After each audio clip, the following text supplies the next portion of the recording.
తప్పు చేసి దబాయిస్తే అది నిజమవుతుందని చంద్రబాబు నాయుడు అనుకుంటే అది ఆయన భ్రమే. జనాన్ని మాయ చేసినట్టు శ్రీవారిని మోసం చేయాలంటే కుదరదన్న విషయం చంద్రబాబు నాయుడు తెలుసుకోవాలి. నిన్న జగన్ గారు తన తిరుమల పర్యటన మీద స్పష్టంగా ప్రెస్ మీట్ పెట్టడం జరిగింది.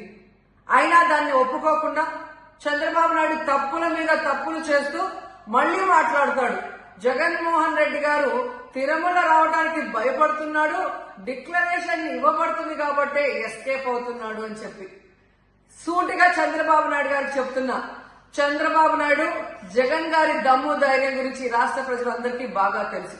నిన్న కూడా ఆయన భయపడేవాడైతే అంత స్పష్టంగా ప్రెస్ మీట్ పెట్టి ఏ విధంగా తన మతం మానవత్వం, తను ఏ విధంగా బైబిల్ చదువుతారు, బయటకు వచ్చినప్పుడు హిందువుల మనోభిప్రాయాల్ని గౌరవించి గుళ్లకు వచ్చి పూజలు చేస్తారు, అలాగే మసీదులకు వెళ్లి ఎలా పూజలు చేస్తారు, అలాగే సిక్కుల్ని గౌరవించి ఎలా వాళ్ళ పూజలు చేస్తారో చెప్పడం జరిగింది.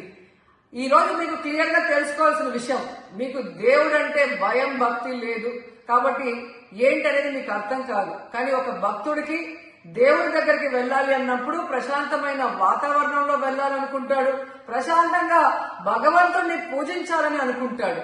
కానీ ఈ రోజు మీరు జగన్మోహన్ రెడ్డి గారు తిరుమలకు వస్తారని అనౌన్స్ చేసిన దగ్గర నుంచి బీజేపీలో కొందరు, జనసేన, తెలుగుదేశం పార్టీ ఎలా అలజడి సృష్టిస్తున్నారో అందరూ కూడా గమనిస్తున్నారు.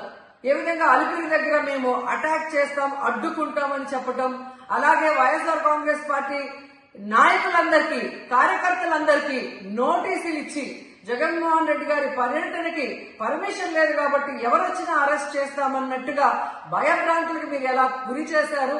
అండ్ ఈరోజు కుల రాజకీయాలు చేసి రాష్ట్రాన్ని భ్రష్టు పట్టించడమే కాకుండా మత రాజకీయాలు కూడా మీరు ఎలా చేస్తున్నారో అందరూ కూడా గమనిస్తున్నారు.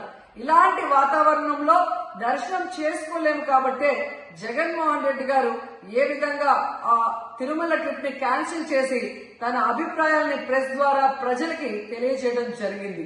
సో నిజమైన భక్తుడు జగన్మోహన్ రెడ్డి గారు ఎప్పుడైనా మళ్లీ వెళ్లి వెంకటేశ్వర స్వామిని దర్శించుకోగలరు. 5 సంవత్సరాలు తన తండ్రి మరి ముఖ్యమంత్రిగా వెంకటేశ్వర స్వామికి పట్టు వస్త్రాలు ఇచ్చారు.